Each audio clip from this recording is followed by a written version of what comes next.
Hoje eu quero falar um pouquinho com vocês acerca do movimento Só Jesus. Por que é importante falarmos sobre isso? Nesse vídeo você vai descobrir algumas particularidades heréticas desse movimento. Nesse vídeo você vai entender algumas coisas importantes, tá legal? Então eu quero começar trazendo para vocês um pouquinho de história, quero falar um pouco acerca deste assunto, por quê? Algumas pessoas acabam saindo da organização e, por falta de conhecimento, elas aderem ao primeiro tipo de raciocínio que vem na internet. Então, pessoal, deixa eu aproveitar e ajudar vocês no seguinte sentido. A internet, ela é uma terra de ninguém, é uma terra onde você tem que saber andar por si próprio, né? Eu comparo a internet como um campo minado. Você tanto pode se dar bem quanto pode explodir, né, na sua mente o determinado assunto. Então é importante que você saiba disso, tá? Então eu vou trazer para vocês aqui que acompanham o nosso canal. Vocês já sabem que o nosso canal é um canal que traz informações confiáveis. Você já sabe que o nosso canal ajuda você a pesquisar, ajuda você a sair do controle mental, né? Então, é muito legal que você aproveite e pense em tudo que a gente vai falar, tá?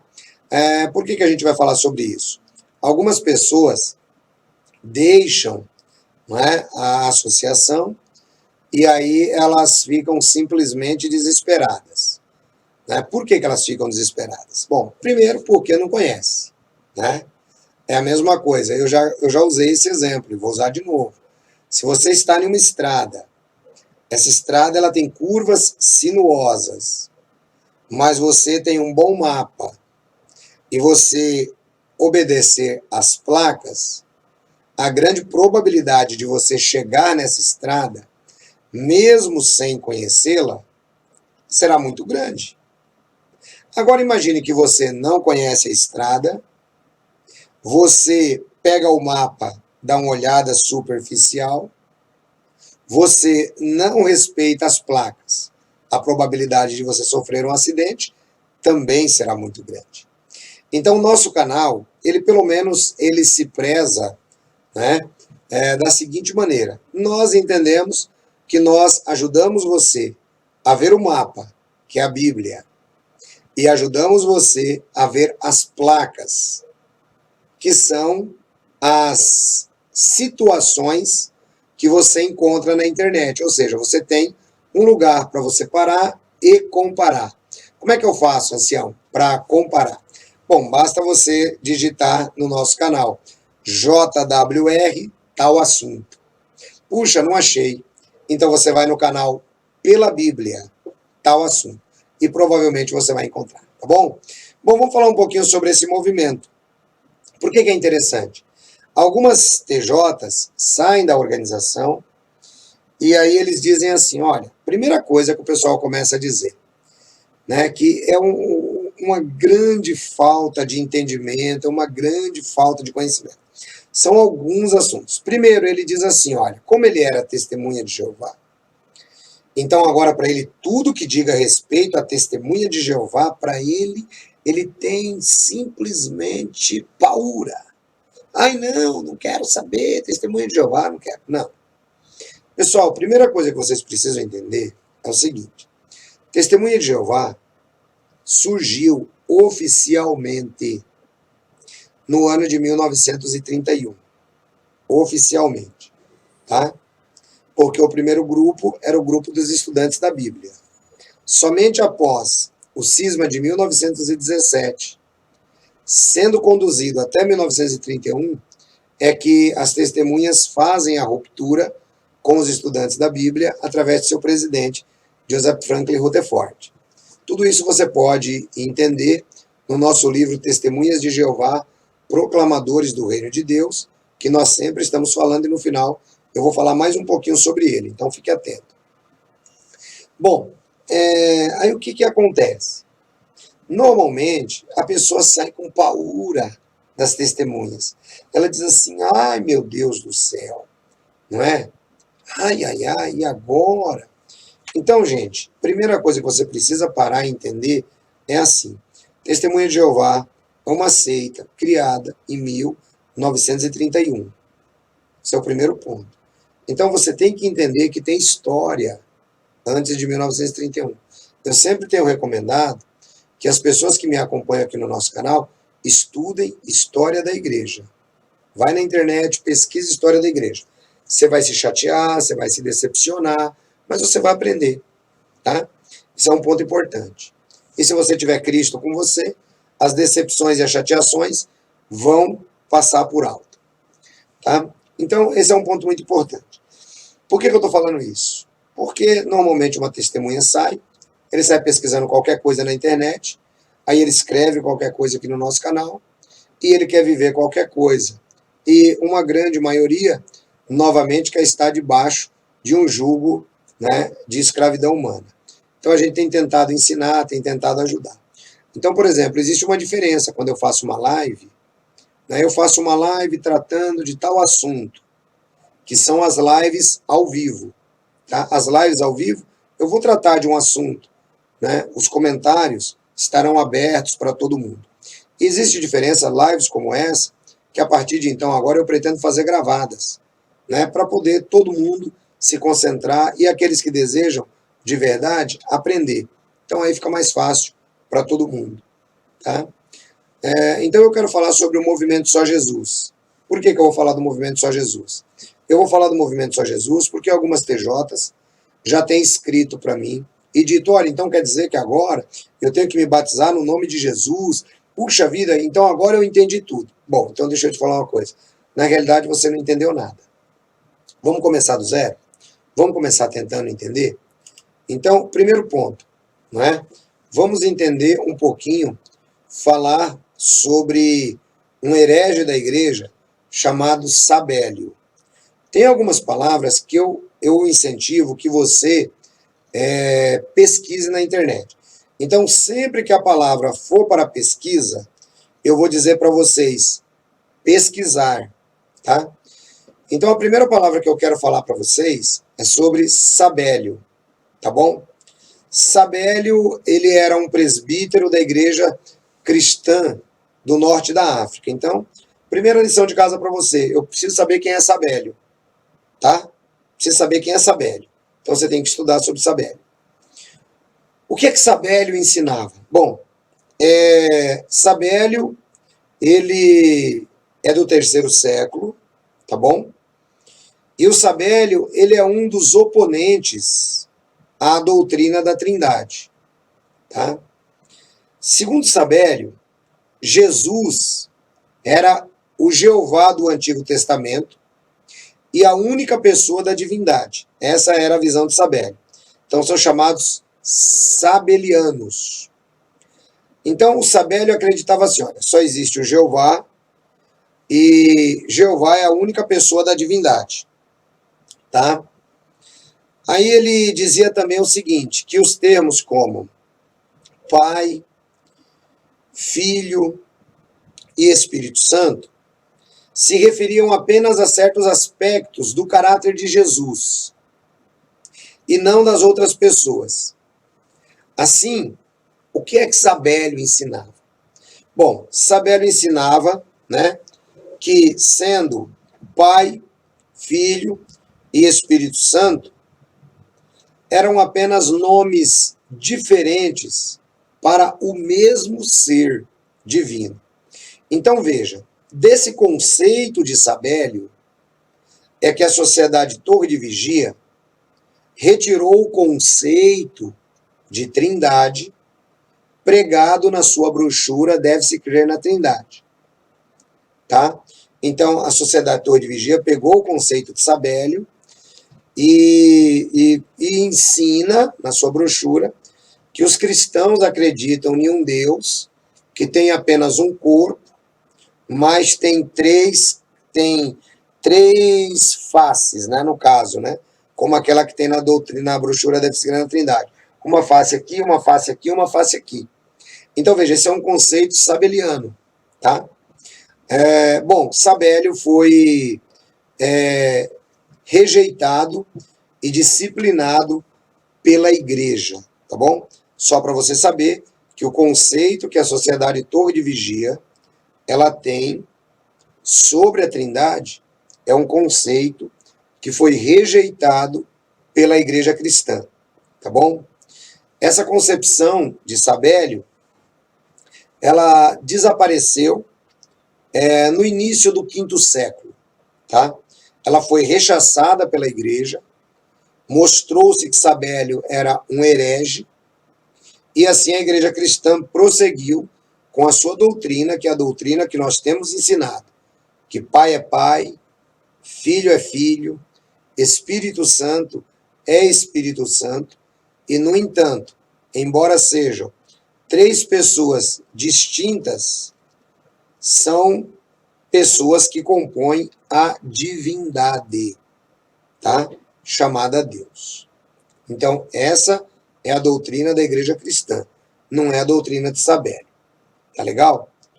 Muito bem. Então, isso é para você conhecer um pouquinho de história, para você poder conhecer um pouquinho deste movimento chamado Só Jesus, ou também conhecido como Nova Luz. Bom, a origem desse movimento, ela tem um pai moderno. Veja, lá no passado era Sabélio, tá? Que começou, não deu toda, né, a dimensão do movimento.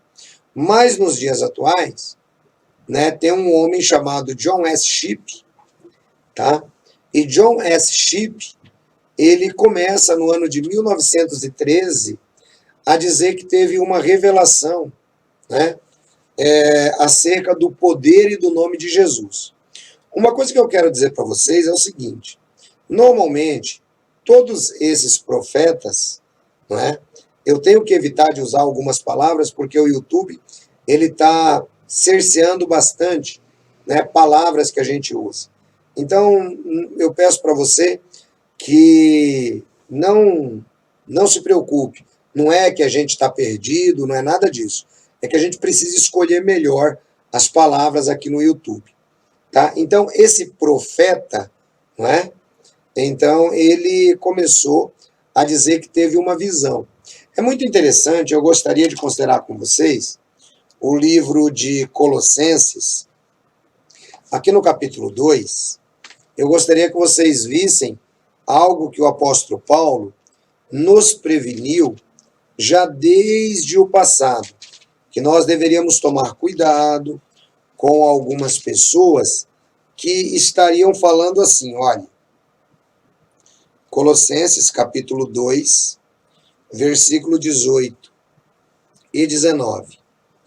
Ninguém vos domine a seu bel prazer com pretexto de humildade e culto dos anjos, envolvendo-se em coisas que não viu, estando debalde inchado na sua carnal compreensão, e não ligado à cabeça, do qual todo o corpo provido e organizado pelas juntas e ligaduras vai crescendo em aumento de Deus. Perceba que o apóstolo Paulo ele deixa muito claro para nós que esse pessoal que diz que tem visão, esse é o primeiro ponto. Deixa eu aproveitar e ajudar você que está me acompanhando. Esse aqui é o primeiro ponto para você rejeitar qualquer grupo religioso, qualquer pessoa que se diga líder de um grupo religioso, qualquer grupo. O primeiro princípio é: tive uma visão, ou o nosso líder teve uma visão. É por isso que eu digo para vocês, sempre deve se pesquisar. Você não pode sair se entregando ao assunto. Então veja que ele diz que essas pessoas estão inchadas na sua carnal compreensão. Lembram-se daquele cidadão que está pregando o arrebatamento até hoje? Está inchado na carnal compreensão. Aí ele cita sobre uma menina que teve a visão do arrebatamento. Aí ele cita sobre 2 missionários, né, que tiveram a visão do arrebatamento de 2020. A pessoa está inchado na sua própria compreensão. E um ponto mais interessante, que é aqui que está todo cuidado, e não ligado à cabeça, do qual todo o corpo provido e organizado pelas juntas e ligaduras vai crescendo em aumento de Deus. A cabeça é Jesus. Então a gente tem que tomar muito cuidado, tá? Então o John S. Shipp, no ano de 1913, ele começou a dizer que teve uma visão de Jesus, né? E aí nesse ano ele começou a estudar o movimento e ele chegou numa conclusão. Qual foi a conclusão que ele chegou? Que o batismo tinha que ser só em nome de Jesus. Então ele começou a usar o texto de Atos dos Apóstolos, capítulo 2, versículo 38, que aí a gente vai aproveitar e vai dar uma lidinha aqui, junto com vocês, para que você entenda como a Bíblia pode ser mal utilizada por pessoas que não conhecem, pessoas que em debalde, como diz o apóstolo Paulo, estão inchadas na sua própria compreensão. E é por isso que eu sempre tenho falado para vocês que vocês devem pesquisar, vocês devem estudar. Nosso canal Pela Bíblia, ele tem ali vários vídeos. Não fique só neles, vá pesquisar o que a gente está falando. Então, Atos 2:38. E disse-lhes Pedro, arrependei-vos e cada um seja batizado em nome de Jesus Cristo para o perdão de pecados e recebereis o dom do Espírito Santo. Veja, isso aqui é o que o apóstolo Pedro diz. Eu vou fazer uma análise exegética depois, né, em Mateus 28, 19 e 20, Atos 2, 38, só para você poder entender a história direitinho, tá? Bom, o que aconteceu? O Shipp, ele começou a ensinar que era imprescindível ser batizado em água, porque essas pessoas seriam nascidas de novo. Então, ser batizado em água é o que salvava, o que também não está de acordo com a palavra de Deus, porque, na verdade, o batismo ele não salva. Bom, o resultado da nova heresia de Shipp foi a seguinte, o resultado da nova heresia de Shipp foi com que alguns cristãos que já haviam sido batizados em nome da triunidade, como é corretamente ordenado pelo Senhor Jesus, passaram então a batizar-se, não é, numa nova fórmula batismal, apenas em nome de Jesus, tá? Então é isso daí. Bom, como que a gente concilia essa ideia, né? Porque Jesus disse lá no livro de Mateus 28, 19 e 20, né? Ide por todo mundo, pregai o evangelho, né? Batizando em nome do Pai, do Filho e do Espírito Santo. Bom, o que o Shipp fez para poder tentar se harmonizar com essa fala de Jesus? Porque, veja, uma fala é de Jesus e outra fala é de Pedro. E daqui a pouco eu vou ensinar a questão de você entender o que é um texto normativo e o que é um texto descritivo. Então, vamos lá. Como é que o Shipp ele tenta harmonizar essa história? Como é que nós devemos harmonizar isso na visão do Shipp? Bom, segundo ele, essa revelação, né, o Pai, o Filho e o Espírito Santo seriam uma só pessoa. Veja, é a mesma visão de Sabélio. E é a mesma visão que a torre de vigia tenta empurrar sobre você para você entender a Trindade, tá? Então, a visão dele era a seguinte, isso é a visão de Shipp, que Pai, Filho e Espírito Santo era uma só pessoa. E o nome correto do Pai, Filho e Espírito Santo é Jesus Cristo, tá?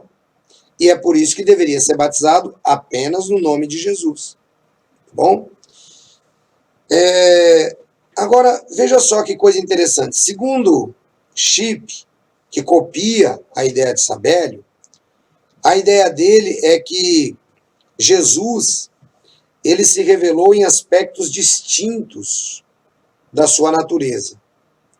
Em algum momento ele se apresentou como pai. Em algum momento ele se apresentou como filho.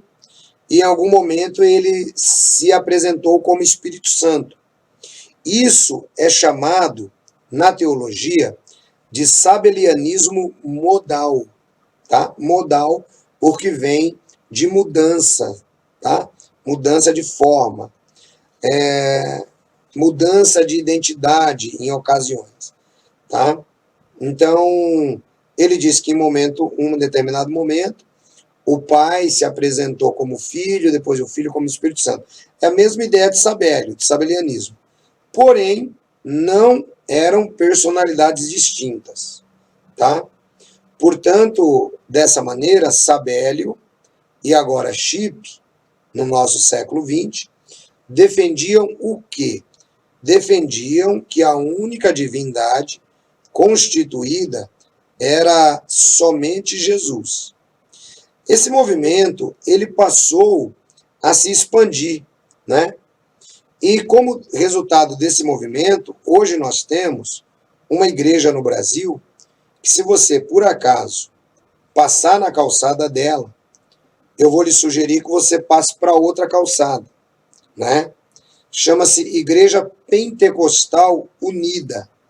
É a igreja que mais fortemente defende essa heresia do sabelianismo modal do quarto século.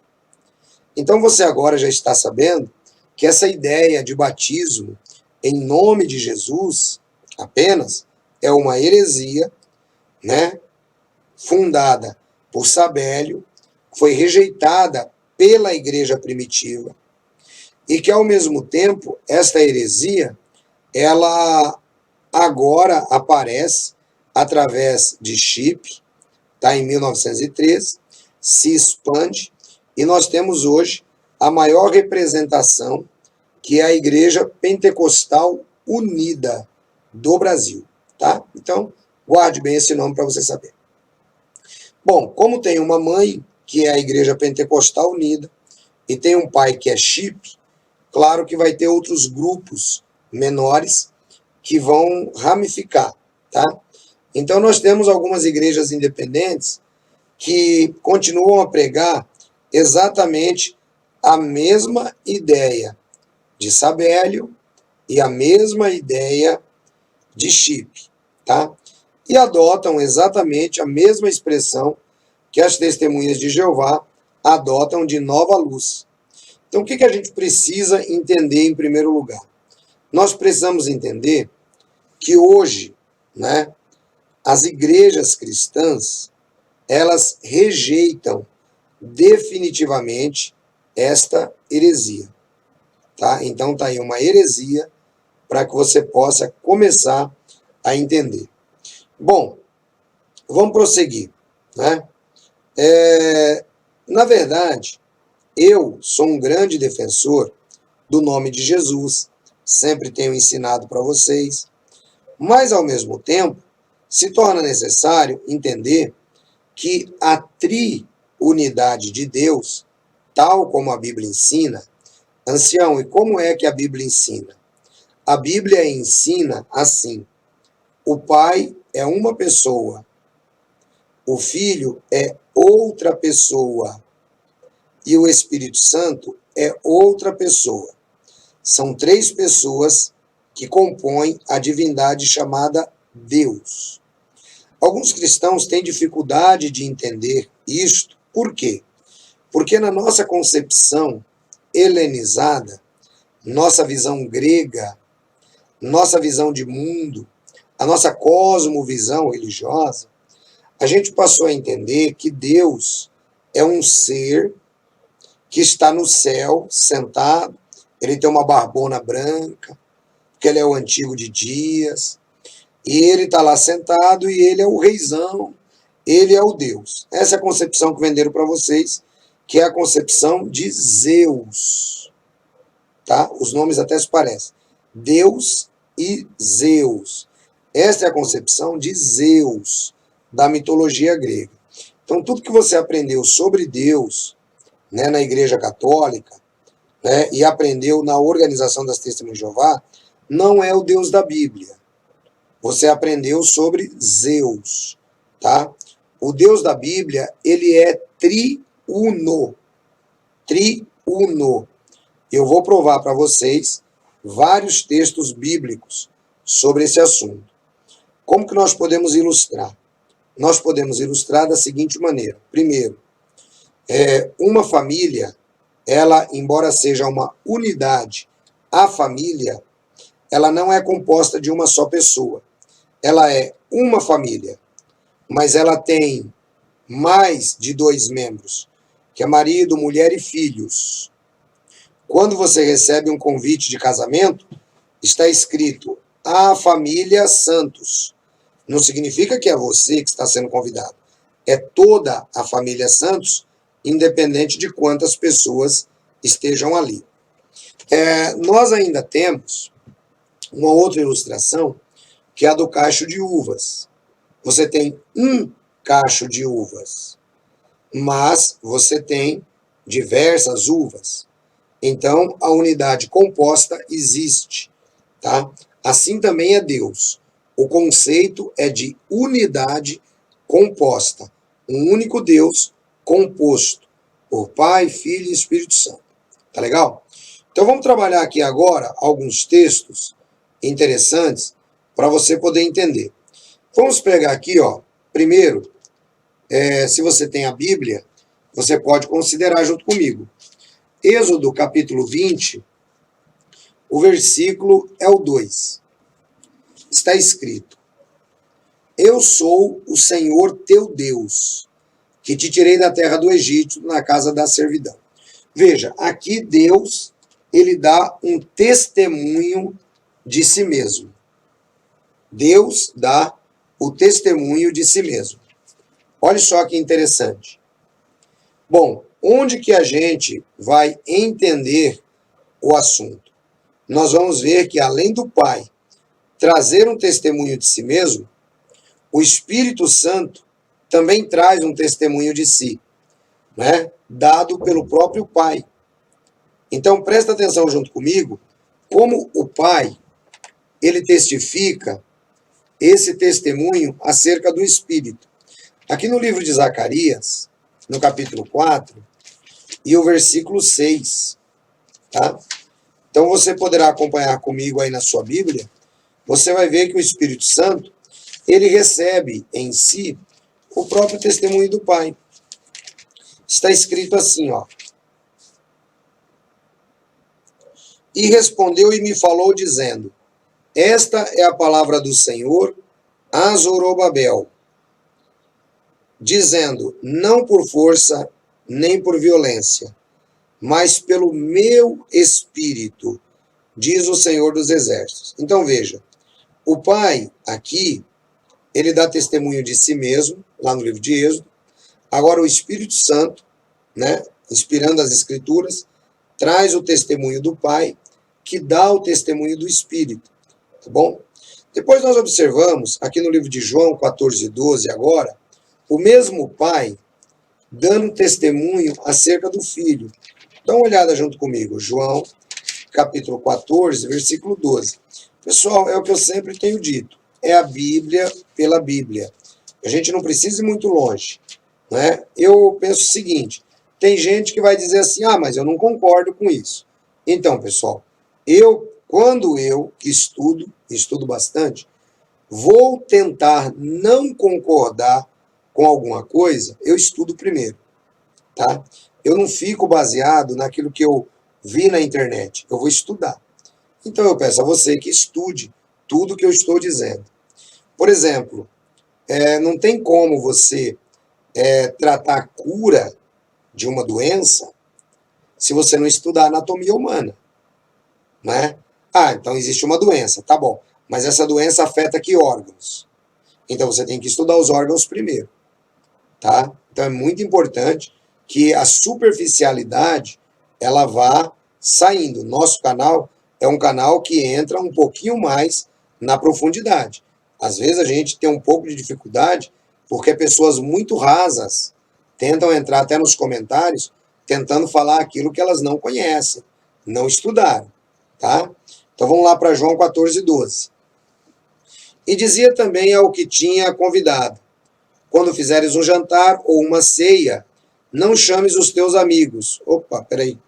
João, capítulo 14. Peraí, estou errado aqui, pessoal.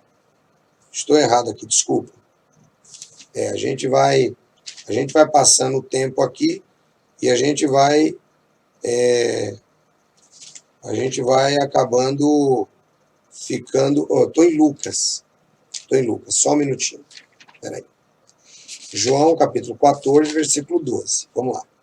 Está escrito assim: na verdade vos digo que aquele que crê em mim fará obras maiores do que eu faço, e as fará maiores que estas, porque eu vou para meu Pai.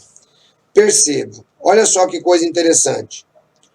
O filho, aqui agora, nesse texto, ele dá o testemunho do Pai. Então, indicando que o Pai é um, o Pai dá testemunho do Espírito, o Pai dá testemunho de si mesmo, o Pai dá testemunho do Filho, quando ele diz, este é meu Filho, o amado, né, a quem eu tenho aprovado, ou a quem me comprazo. Então, o Pai, ele dá testemunho, o Espírito dá testemunho, e o Filho dá testemunho, tá? Aqui no próprio livro de João 14,16, o próprio Filho dá o testemunho de si mesmo, ele diz, e eu rogarei ao Pai, e ele vos dará outro Consolador para que fique sempre com vocês. Então, veja, o Filho dá testemunho dele próprio, e ele também dá o testemunho acerca do Espírito. Se você andar um pouquinho mais aqui na frente, ó, em João capítulo 16, versículo 13, olha só o que Jesus Cristo diz aqui, ó. Porém, quando vier aquele Espírito de verdade, ele vos guiará a toda a verdade.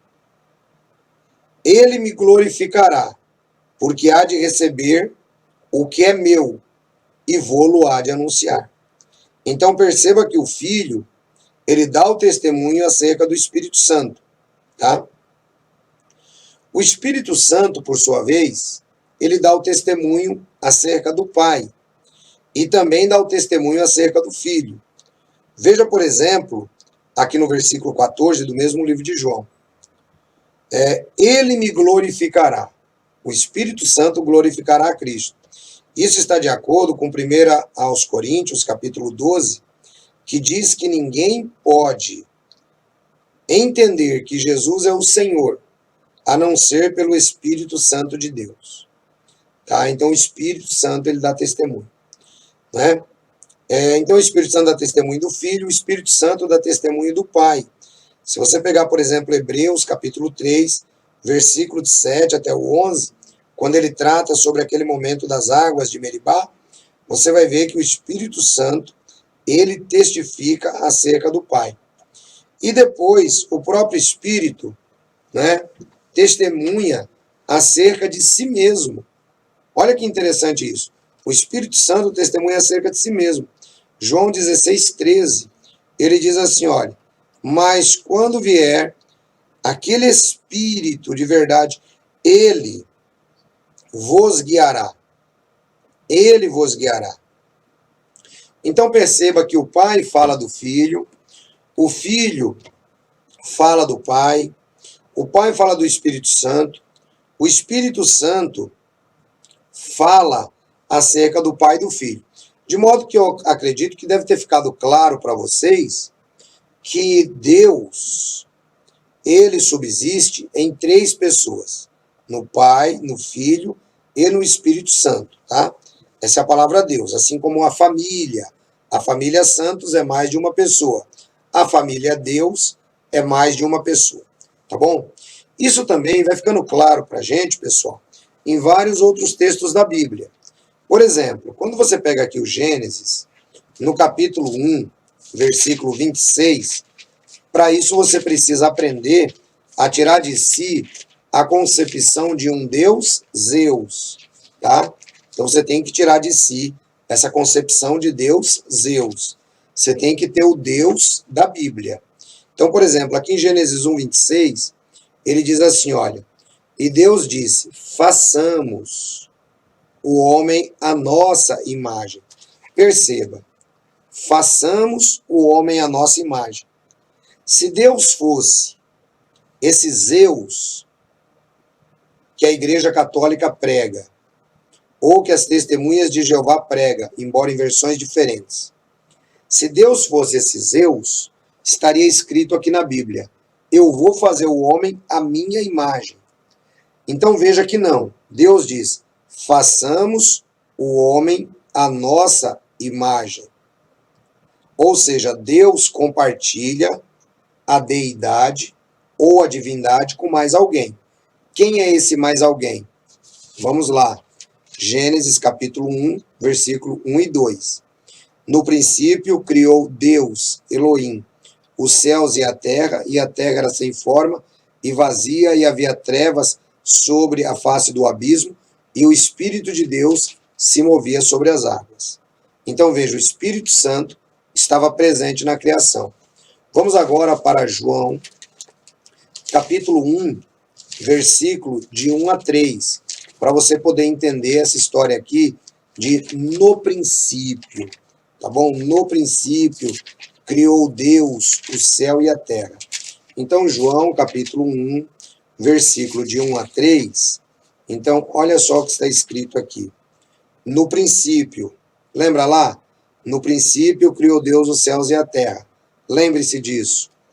No princípio era o verbo estava com Deus, e o verbo estava junto de Deus, e o verbo era Deus. Ele estava no princípio junto de Deus. Todas as coisas foram feitas por ele, pelo verbo, e sem ele nada do que foi feito se fez. Então no princípio era o verbo estava com Deus, e o verbo era Deus. É por isso que Deus pode dizer com toda a tranquilidade aqui: façamos o homem. Quem é que está participando na criação? O Espírito Santo, que é Deus, o Filho, que é Deus, e o Pai, que é Deus. Isso é a Bíblia, gente. É a Bíblia pela Bíblia. Não precisa malabarismo, tá bom? Aí depois nós podemos pegar aqui, ó, no livro de Gênesis, no capítulo 3, no versículo 22. Olha só que coisa interessante. Está escrito assim: então disse o Senhor: eis que o homem é como um de nós. Deus não está falando com os anjos. Deus está falando dentro da sua própria família. Deixa eu ilustrar para você. É como se você tivesse um assunto a tratar com seus familiares. Então você diz assim: olha, agora a entrega do gás será feita a qualquer um de nós, a qualquer membro dessa família. Ou seja, todos são iguais perante a empresa que entrega o gás. Assim também, conforme diz a Bíblia aqui, eis que o homem é igual eis que o homem é como um de nós. Nós quem? Deus. Família Deus. Aí ele diz assim: sabendo o que é bom e o que é mal. Se Deus fosse uma única pessoa, Deus fala: eis que o homem é igual a mim. Não, eis que o homem é igual a um de nós. Né? Então é por isso que você precisa aprender a entender o Deus da Bíblia para Zeus, Deus da mitologia grega, que tem sido usado aí pelo pessoal. Tá? Gênesis capítulo 11, aqui no versículo 2, está escrito assim, ó, falando sobre a Torre de Babel, né? Falando sobre a Torre de Babel. Vamos pegar direto aqui o versículo 7, que aí a gente não precisa ler do 1 até lá. Eia, isso aqui é Deus falando: desçamos e confundamos ali a sua língua. Desçamos. Deus desceu com quem? Com os anjos. Deus fala dentro da unidade composta. Assim como uma uva não sai do cacho e continua sendo a mesma uva. Para ela continuar sendo a uva do cacho, ela tem que vir com o cacho inteiro. Assim também, a família Deus, ela diz assim, ó, desçamos e confundamos. Tá? Existe um outro vídeo meu que eu explico sobre plano de salvação. Aí você poderá entender um pouco mais acerca desse assunto. Por exemplo, se nós pegarmos Isaías, capítulo 6, que eu já expliquei algumas vezes, não é? Isaías, capítulo 6, você pode pegar esse esse texto aí também e dá uma pesquisada no nosso canal JWR. Isaías capítulo 6. Olha só o que está escrito aqui no livro de Isaías capítulo 6, versículo 8. Deixa eu aproveitar e falar uma coisa para você. Você está aprendendo? Puxa, ancião, estou aprendendo. Estou vendo a Bíblia pela Bíblia. Então, que tal se você agora der o seu like? Isso mesmo. Se ainda não é inscrito no canal, talvez você possa verificar que nós temos muitos temas interessantes. Que tal inscrever-se agora? Algumas pessoas às vezes têm medo de se inscrever porque elas acham que serão vistas por outras. Pode perder esse medo. Você não vai ser visto por ninguém. Você se inscreve no nosso canal e simplesmente você vai receber as notificações. Deixe o seu comentário sobre o que você achou acerca desse assunto, tá bom? Então, faz isso daí. Se inscreve, dá o seu like, interaja com a gente para que outras pessoas também possam receber esse mesmo conteúdo, tá bom? Isaías capítulo 6, versículo 8. Depois disso, ouvi a voz do Senhor. Veja, a voz do Senhor, que dizia: a quem enviarei e quem irá por nós? Veja, o Senhor, embora seja aqui individual, embora seja singular, ele faz a seguinte pergunta: quem irá por nós? Indicando então aquela coletividade da parte de Deus. Aqui no livro de Mateus, no capítulo 3, versículos 16 e 17, que eu também convido você a dar uma olhada comigo na Bíblia, desfaz completamente a ideia do movimento Só Jesus ou do movimento sabelianista modal que nós estamos aqui acompanhando. Mateus capítulo 3, olha só que interessante.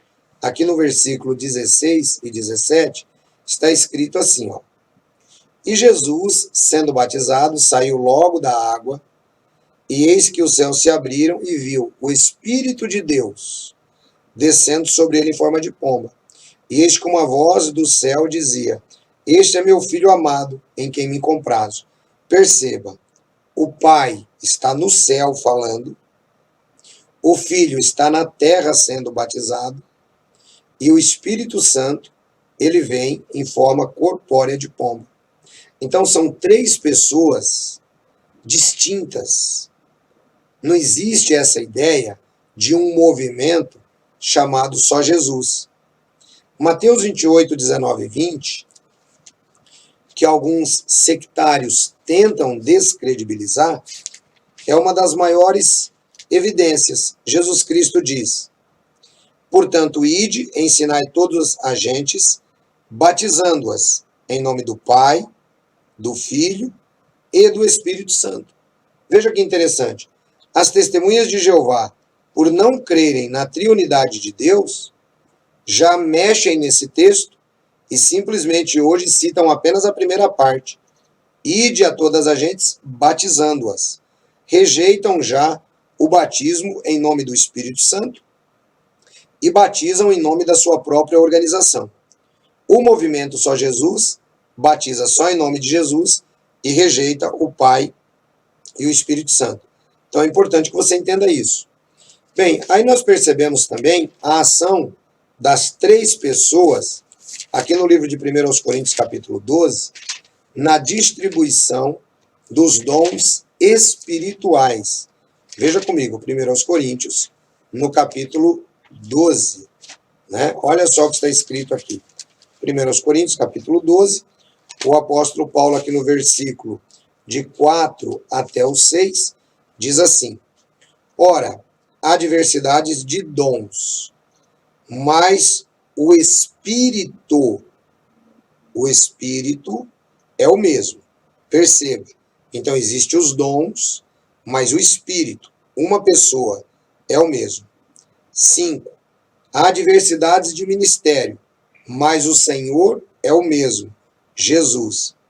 Há diversidade de operações, porém é o mesmo Deus que obra tudo em todos.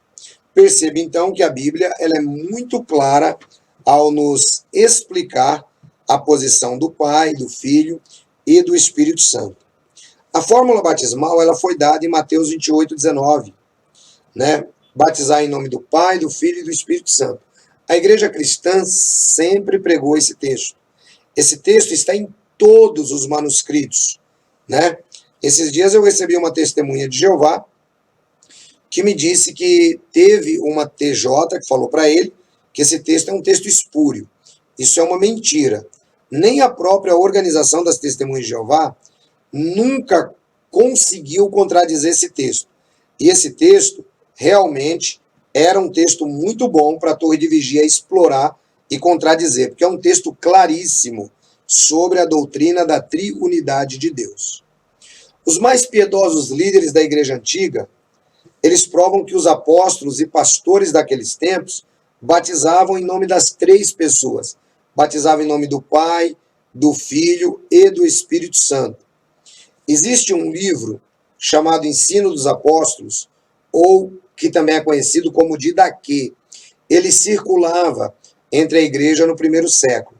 O Didaquê, ele diz o seguinte: agora, concernente ao batismo, batizai desta maneira, depois de ensinar todas estas coisas. Batizai em nome do Pai, do Filho e do Espírito Santo. O batismo deve ser efetuado conforme nos ordenou o Senhor, dizendo: ide, portanto, façam discípulos, batizando-os em nome do Pai, do Filho e do Espírito Santo. Então veja, os primeiros cristãos batizavam e usavam a fórmula batismal. Justino, o mártir, no ano de 165 da nossa era, ele escreveu: são levados novos convertidos a um lugar onde haja água e recebem de nós o batismo em água, em nome do Pai, Senhor de todo o universo, do Filho, o Senhor Jesus, e do Espírito Santo. Ok? Tertuliano, que também é citado pela Sociedade Torre de Vigia como um cristão, juntamente com Clemente de Alexandria e Basílio, lá por volta dos anos 156, 160 e o ano 325, eles disseram: ninguém seja enganado, nem se suponha que pelo fato de os apóstolos frequentemente omitirem o nome do Pai e do Espírito Santo, ao fazerem menção do batismo, não da fórmula, estão batizando fora desses nomes. Porque daqui a pouquinho eu vou explicar para vocês um pouco mais acerca de fórmula batismal e o ministério de Jesus e de João Batista. Tá ok? Cipriano, no ano 200, falando sobre Atos 2,38, ele diz: Pedro menciona aqui o nome de Jesus Cristo, não para omitir o do Pai, mas para o Filho, que não deve ser deixado de estar unido ao Pai. Finalmente, depois de ressurretos, os apóstolos são enviados em nome do Pai, do Filho e do Espírito Santo. Calvino, no ano de 1550, no seu comentário de 1 Coríntios capítulo 1, versículo 13, ele diz que é ser batizado em nome de Cristo. Respondo por esta frase: entende-se que o batismo estriba-se na autoridade de Cristo, dependendo da sua influência, e em certo sentido considerar em invocar o seu nome. O que é exatamente o que nós falamos agora acerca da autoridade, tá? A autoridade de Jesus e a autoridade de João Batista. Então, quando a Bíblia diz: sejam batizados em nome de Jesus, não é que a Bíblia está dizendo que você deve rejeitar a fórmula que Jesus deu, em nome do Pai, do Filho e do Espírito Santo. Se você fizer um exame cuidadoso das Escrituras, você vai ver que os discípulos de João, todos eles foram batizados posteriormente em nome do Senhor Jesus. Se você pegar o livro de Atos, você vai perceber que onde os apóstolos chegavam, a pergunta era: você já foi batizado em nome de Jesus? Ah, não sabemos ainda. Somos batizados no batismo de João. Ficava evidente, e você pode ler em Atos, capítulo 9, capítulo 17, capítulo 19. Você vai perceber que ficava evidente a autoridade do Senhor Jesus, ou a autoridade de João. Então, uma pessoa que não se batizava em nome de Jesus não tinha saído do ministério de João. E a necessidade é que o ministério de João se esvaísse e o de Jesus aumentasse. Então, quando se usava, olha, ser batizado em nome de Jesus no livro de Atos, na verdade, era o incentivo àquelas pessoas que reconhecessem o ministério do Senhor Jesus, tá? Não é como fórmula batismal. Por exemplo, eu quando vou batizar uma pessoa, a expressão que eu uso é a seguinte: eu te batizo em nome do Pai, do Filho e do Espírito Santo, cumprindo a ordem do Senhor Jesus. Pronto. Então essa é a fórmula batismal mais completa que nós temos. Tá legal? Então, essa ideia do movimento Só Jesus é um movimento herético, parece engrandecer o nome de Jesus, mas é um movimento que denigre a imagem do Pai e do Filho. Então, sempre que você vê alguém falando em só Jesus, batismo em nome de Jesus, lâmpada amarela, tá bom? A gente vai finalizando por aqui esse vídeo, espero que tenha ficado claro para todos vocês.